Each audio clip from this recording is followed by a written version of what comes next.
Hey Gen Mex, in this video we were talking about all things money. That is Mexican money. If you don't know me, my name is Brighton West and I am almost retired in Mexico, helping folks like you to move down to Mexico either before you turn 65 or after. Either way works for me. But we're talking money in this video, so we're going to talk about denominations of money, both bills, including one that is worthless, so you don't want this one. We'll also talk about change, where to break money because sometimes vendors don't have change. We'll talk about the confusion between the dollar sign and the peso sign. We'll talk about how if you have extra money, you can give some to me. I would love it. And we'll talk a little bit about the exchange rate. But let's start out with kind of an overview of the bills that you'll find in Mexico. So very common is going to be your 20 peso bill, and it comes in two different varieties. There's kind of an older one and a newer one. So you can see both of these are totally legitimate. The 50 peso note, I think, only comes in one variety. The 100 peso note, again, comes in two varieties. So an older one and a newer one. So you can see those two there, both of them completely legitimate. The 200 peso note, I think, only has one. The 500 peso note, again, two varieties. So an older one and a newer one. And then one that is very uncommon is the 1,000 peso note. This is great if you're paying contractors or something like that, but otherwise you really don't want these. They're very hard to break. Even the 500s are hard to break. So we're going to talk about that coming up soon. But just quickly, in terms of exchange rate, these are about $50 or so, and these are about $25 a piece. So that gives you kind of an idea. We'll go over some of that at the end. Now, what you don't want is this. Anything above 1,000, this is a 2,000 peso note. So you can kind of see that there. And yeah, the problem is this is old Mexican money. Back in, I think, the 90s or so, correct me if I'm wrong down in the comments, they devalued the currency. So this is actually worth 1/10 of this. So I don't know if you can actually get rid of these at this point, but that's the value when you could exchange them over. But this 2,000 peso note is only worth 2 pesos. So I've never had anyone try to pass off one of these bills as legitimate, but I just want to kind of mention it out there just in case you do come across these notes, because I have this one just because I've been going to Mexico for a long time, and I dug this out and I was like, oh, what's this worth? And then I discovered that it's worth almost nothing. Watch out for these large denomination bills because they're old money. They're not worth anything. So let's talk about coins now, and we're going to go from the top down. So the first coin I have for you is the 20 peso coin. Let's see if it'll focus on that. Nope, it won't. So the 20 peso coin is gold around the edge, and also it has kind of flat edges because it looks very similar to the 10 peso coin. It's slightly bigger, but it's got those flat spots around the edge. It's not completely round. And once again, we're gold around the outside and silver colored on the inside. And to note here, just like the money from the US or Canada or many other places, these are not ferromagnetic. You can't hold a magnet to these and pick these out of your couch. However, let's put those down. All the rest of the money, all the rest of the coins are ferromagnetic, so you'll be able to pick them out of your couch with a magnet. So let's continue going through from the large denomination down to the small. So a 5 peso coin, that is worth about 25 cents. So you can see now we have the silver on the outside and the gold in the middle.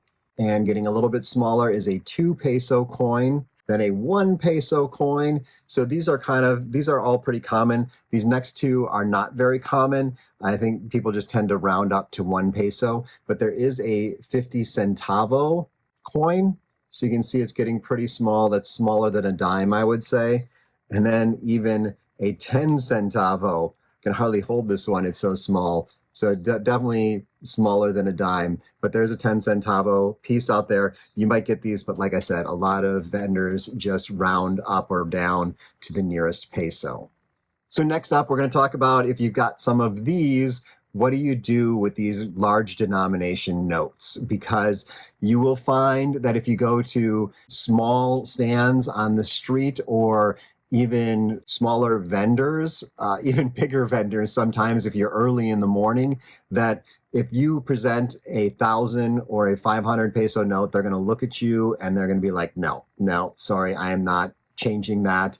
I don't have change for that. Especially, I mean, if you're buying something that's, you're using a 500 peso note to buy something that's 450 pesos, that's fine. But if you're buying something that's 100 pesos and you try to use one of these large bills, you're usually going to get scoffed at. So I actually crowdsourced some ideas here as to how to break these bills, because if you do get them out of an ATM machine and they come out a lot, you're going to want to make them into smaller bills so that you've got them available. So one thing I did here as I was crowdsourcing this is not as much of a problem in certain cities, but La Paz is a big city and it's definitely a problem there. I went to go get some keys and I think I wanted to use a 200 peso note and it cost like 80 pesos or something and they didn't have change. So that's like, trying to use a $10 bill or something and they weren't able to break it. They didn't have any $5 bills or peso notes. So once again, talking all in pesos because this is Mexico.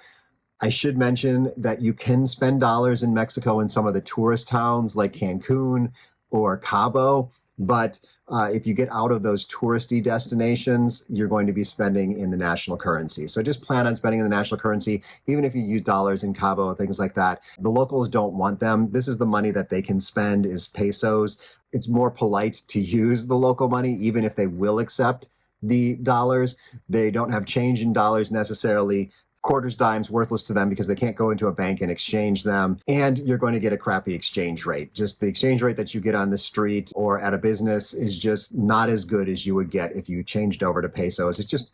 It's easier for everyone to use the currency of the country that you're in. Okay, back to breaking these notes. So one thing is that it is much more of a problem in the morning than it is in the evening. So if you go into a business and you're the first customer and you try to use one of these big bills, that's when it's going to present more of a problem because they haven't accumulated a lot of change. They don't start out with a drawer full of money in the morning, especially in the smaller establishments. And notice that the morning for some establishments might be right when they open. So if you're going to a vendor, say like a vendor on the street that's selling hot dogs and they open at 6 p.m., that's their morning. So watch out for those times when things have just opened. So typically when I get a lot of these, it's because I'm going to an ATM machine and I'm taking out like 9,000 pesos or about $450. I bank with Banorte, but even if you're using just your ATM card from the United States, you go to one of the different ATMs, this will be typical if you take out a large denominator or a large amount of money, they're going to give you a lot of these. So typically I will only get 500 peso notes if I ask the ATM to give me 9,000 pesos. So a couple of options here. One is to just choose a smaller peso amount.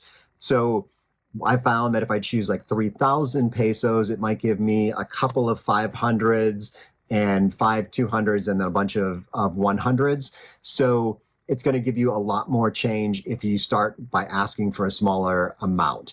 Now, if you are a foreigner who's using your ATM card from the United States or from Canada in Mexico, you're going to, of course, be charged a fee every time you do that. So that might not be super convenient for you. And a note, if you are using a ATM card from back in the United States or Canada, be sure to reject the offered exchange rate. It is almost always bad. So your choices essentially are to let the machine owner choose the exchange rate or let your bank choose the exchange rate. If you reject the machine owner's exchange rate, you will get your bank's exchange rate, which is almost always better. So another thing with the ATM machines that I found is that if you go like on a Sunday night after a weekend, and you go late in the evening, you will find that a lot of the machines have run out of 500 peso notes. At least on the Banorte machines, they show you across the top when you first walk up to the machine. It shows you what denominations are inside the machine. I'm not sure about other banks, but often on Sunday nights, you'll see that the 500s are gone. And sometimes the 200s are gone too. And at that point, it might not let you take out 9,000 pesos, but I do, when I come up to an opportunity like that, I usually take out a bunch of money so that I can then have a bunch of smaller notes, a bunch of 200 peso notes, so I can do my own breaking of notes when it is necessary. So if you do have a lot of those larger notes, one option is to go into a bank and ask them to fraccionar or even cambiar your notes so that you can get into, they'll give you smaller denominations inside a bank.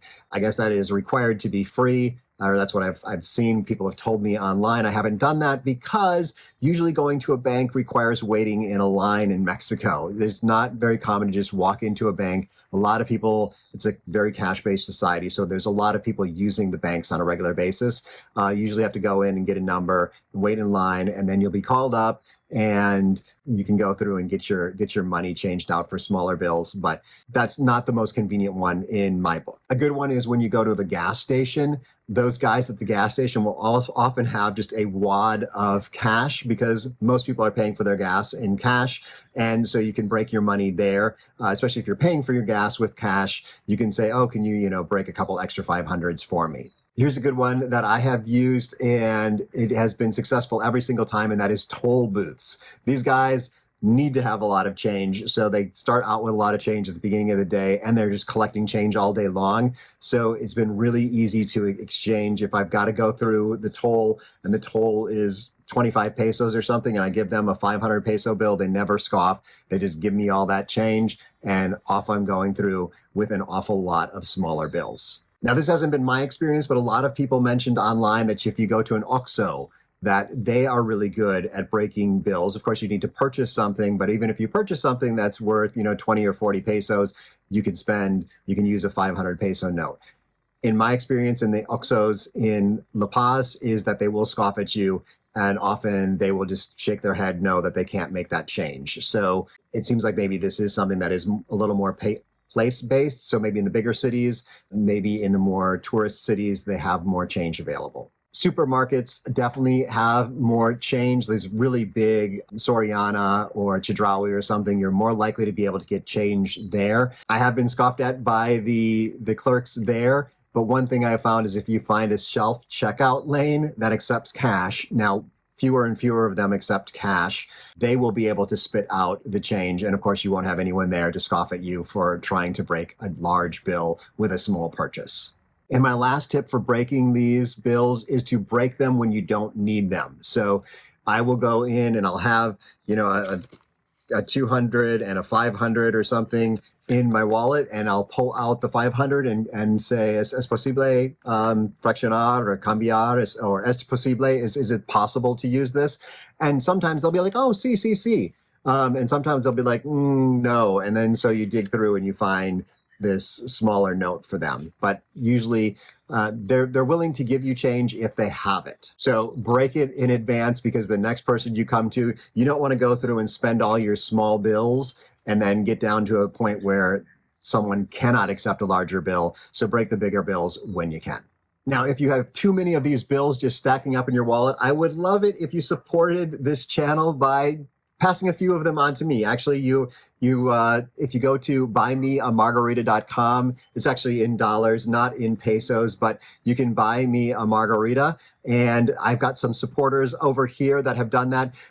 There's different levels that you can support. I would love it if you became a monthly contributor at either the Mezcalita, which is the $20 a month level, or the Horchata, which is $5 a month, or just choose any dollar figure you want in terms of being able to just make a one-time donation. Here's some of my most recent supporters down here. Thank you so much for all of your support, and head over to Buy Me a Margarita. Of course, you can buy merch too. I think down below the video, if you want to buy merch, I make a tiny little bit off of each t-shirt. So all of that, of course, supports the channel.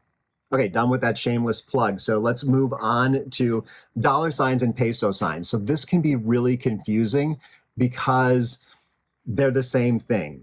And what we think of as the dollar sign is really the peso sign because it predates the dollar. So the dollar sign was actually pesos back when pesos were, the Spanish were, that was the money back then, was pesos. So they've been using that dollar sign since way before we've been using it. So expect to see it on merchandise or on websites, and it can be confusing. Sometimes, if you go into a store in a non-tourist area, most likely the prices are in pesos. If you go into a grocery store, the prices are going to be in pesos. But if you go into a tourist area and you go into some like artist shop or something like that, often I've seen like in Cabo or even Todos Santos that things are priced in US dollars. So often they will, not often, sometimes it will say USD for US dollars or MX or MXN for Mexican. So those are the abbreviations to look for. Otherwise, you're just going to have to ask, because sometimes when something seems like it's either way too expensive or way too good a deal, it's not really clear which one of them it is. So you might find some piece of art that says 500, and it looks like it's more valuable than a 500 pesos, which would be $25, but it doesn't seem like it's as valuable as $500. So which one is it? You have to ask. What we will often see is that people will use a calculator or their phone and show you a number on the phone. So when I was getting a rental car and I asked about the insurance, she said it was going to be 525 or 550. And I was like, okay, is that pesos per day or is that dollars per week? And I asked, and she said that's dollars per week, which is way too expensive, by the way. But I've got a video about that. I'm not sure if it's out. If it is, it'll be linked up in one of these corners. Also, another one confusing is rental property. Once again, it's not clear if that's pesos per week or dollars per month. So you're just going to have to ask if it's not super clear. Okay, final point is the exchange rate. And the exchange rate really doesn't have anything to do with how valuable something is. It's just a question of how many of my US dollars would this cost? So for instance, this 20 peso note, where's one? This is very close to $1. Right now, the exchange rate is like 18.85 or something like that. For the last few years, the exchange rate has hovered around 20 pesos for $1 US. It's a lot more confusing if you're Canadian because it's more like 12. It's harder to do the math, but really simple. If you take a number in pesos and you divide it by 2, so this 20 becomes 10, and you take off the last number, 20 becomes 10, 10 becomes 1. So you remove that last 0.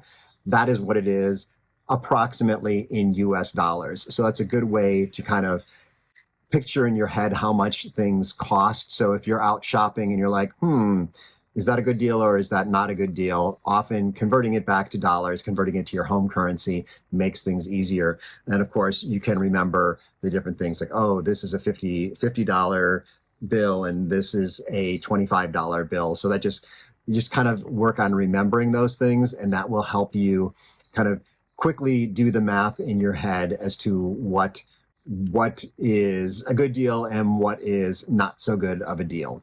So those are all the topics that I could think about for the peso or money in Mexico. I was going to do individual videos for all these, but I decided I would just cram this all together into one big video, and you can go through the chapters and find what it is you're looking for. So I've got more videos up here that would be perfect next up. And also thank you so much to those Buy Me a Coffee supporters, Buy Me a Margarita supporters. It really helps to keep this channel moving forward. So consider doing that. There'll be a link down below if you're interested in that.